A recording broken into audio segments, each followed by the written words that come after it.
everybody, Dr. Kwon here again, and I'm a medical oncologist specializing in prostate cancer, but you know that by now. This is part 7 of a video series, and it's our last part, looking at how to make high-quality decisions about advanced prostate cancer. And here's Fred. Hello, everyone. How are you? We're going to talk about resources today. What kind of resources can you draw on to help you in your decision-making? And one of the wonderful things about the age we live in is there is a tremendous amount of information on the internet.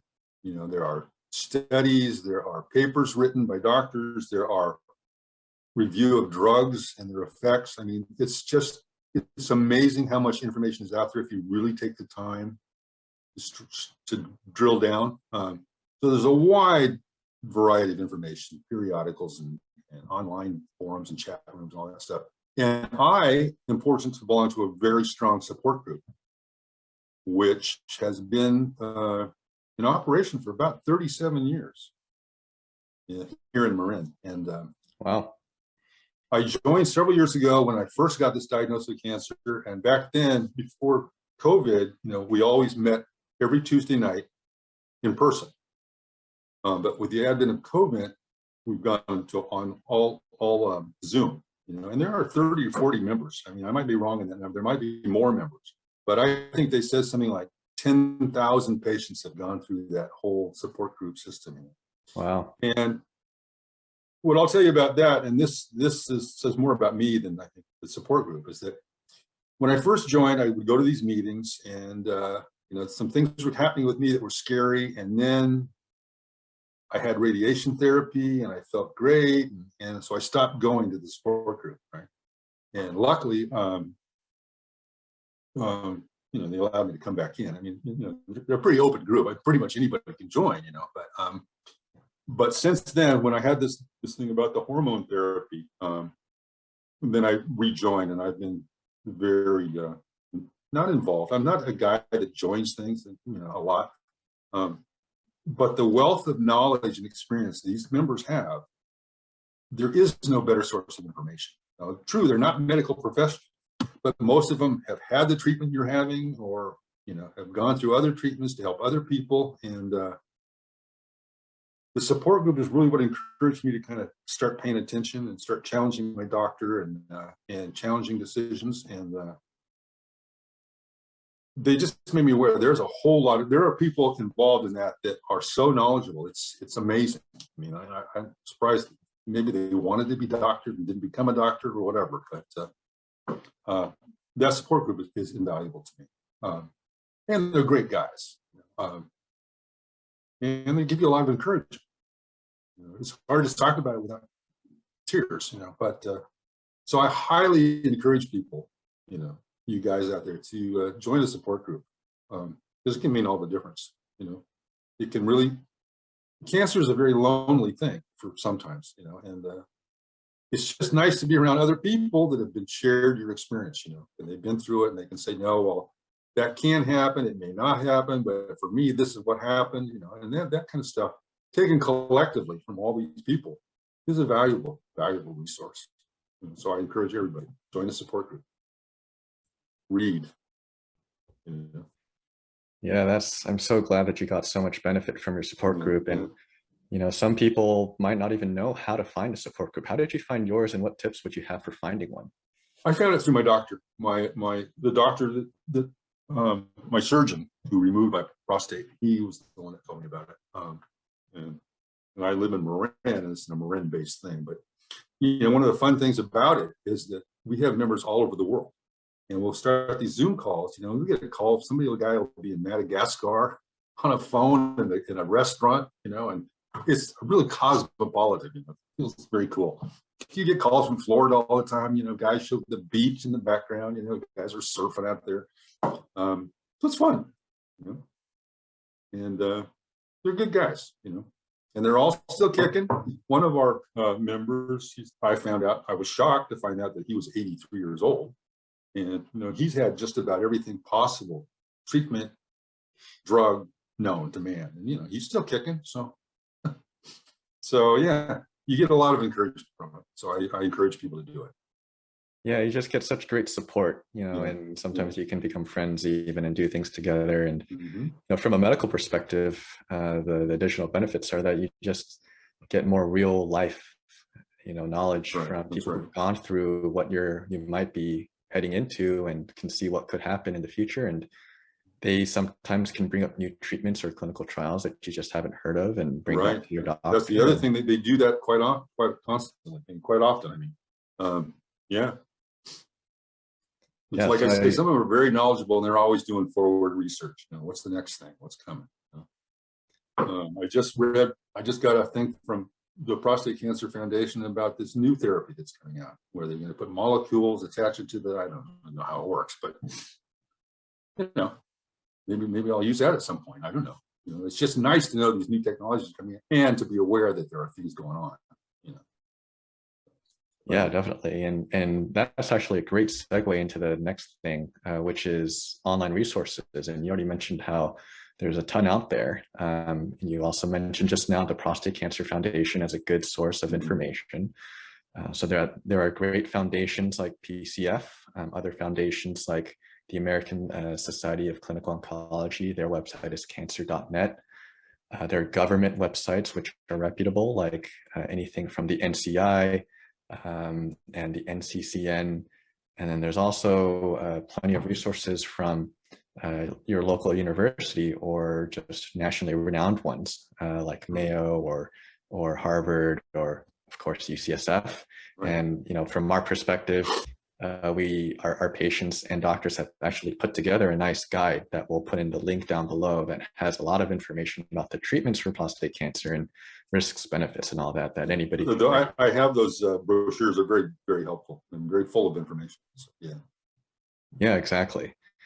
And so, those are all great resources that anybody can read, and you can be attached to the mailing lists so that you get these updates like you did about this new treatment called, I'm guessing it's 177 lutetium PSMA. Right, right.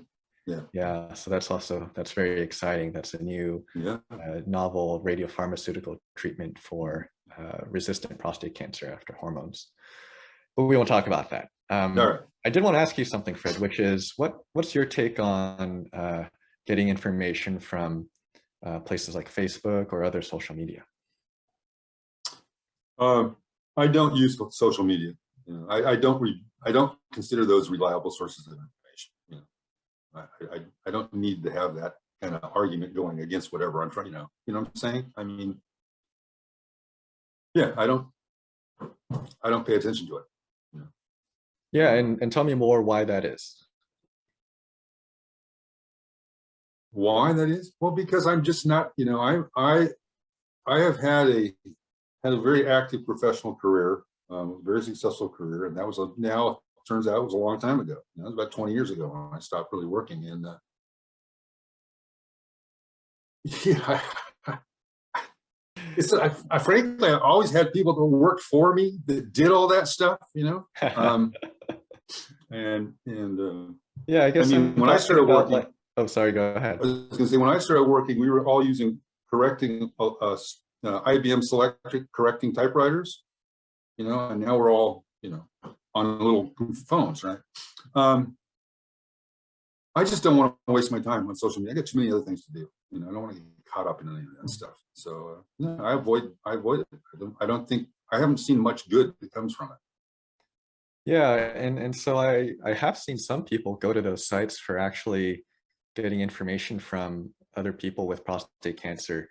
And I think this is sort of like a good contrast to having a support group where you can. No, in that context, you're absolutely right. That's great. I could, but I don't personally, I just don't.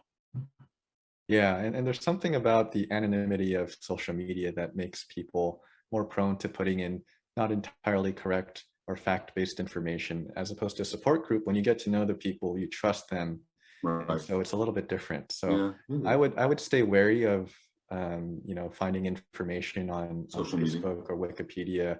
I'm not saying avoid it, but take everything you read with a grain of salt. Right. Yeah. Yeah. So the next thing I wanted to talk about is somewhat of a passion of mine, is a few tools or tricks that you can use or anybody can use when they're going to an appointment where you're going to talk about options and risks and side effects and benefits in like all this. One thing that has been around for decades when people have tape recorders is recording your appointment. And they've done huge studies where they showed that if you give people a recording of their visit and they listen to it on a tape, they remember things that they didn't remember. Correct. Sure. Because there's just so much information, and it can be really helpful in decision making. And nowadays it's even nicer because people have smartphones and mobile devices. Even on little flip phones, you can record, and you can bring that in and record the appointment. Unfortunately, some states require two-party consent to be recorded. So in California, at least here, you should ask your doctor to make sure it's okay to record, because it's illegal to not get their consent. And I would still recommend in one-party consent states that you don't secretly record your doctor. Just it's not a good feeling. And can kind of break that relationship. But I think that's a really great tool. And I don't know, Fred, have you ever thought about or recorded a visit? I haven't, but now that you're talking about it, it sounds like a great idea. I think I'm going to start doing that. Yeah, and because you're very correct in that you have a conversation with your doctor. You think you remember it all. Maybe you're writing notes, but you don't. So to be able to go back and hear it again, I think would be very helpful. Yeah, you'd be surprised at the things you miss. Like even myself, it's just so hard to keep track of everything that a doctor tells me. And there's so many different apps. There's like the regular app on your phone, but there are specific apps geared towards medical consultations. There's an app called MedQuarter. There's also an app called Abridge. And these are all two of many apps in which they can actually even automatically transcribe the recording, and you can even share the recording and the transcription with people really easily. So things are moving and great innovation. And then some other obvious ones, taking notes and bringing somebody like your partner or your children to the visit so that they can take notes for you, preparing questions before your visit. That's called question prompt listing. That's another great way to be prepared for your visit, so that you often forget all the things you wanted to talk about, but if you have it listed beforehand, that's helpful. Right. Yeah, Fred, anything else that you want to tell our viewers here, tips or tricks or tools, resources to help them? No, I think we covered quite a few of them. I don't know what's left in the toolbox, Yeah, so I think that's it from my end too. And since this is the last video, I'll say something and I'll give you the last word.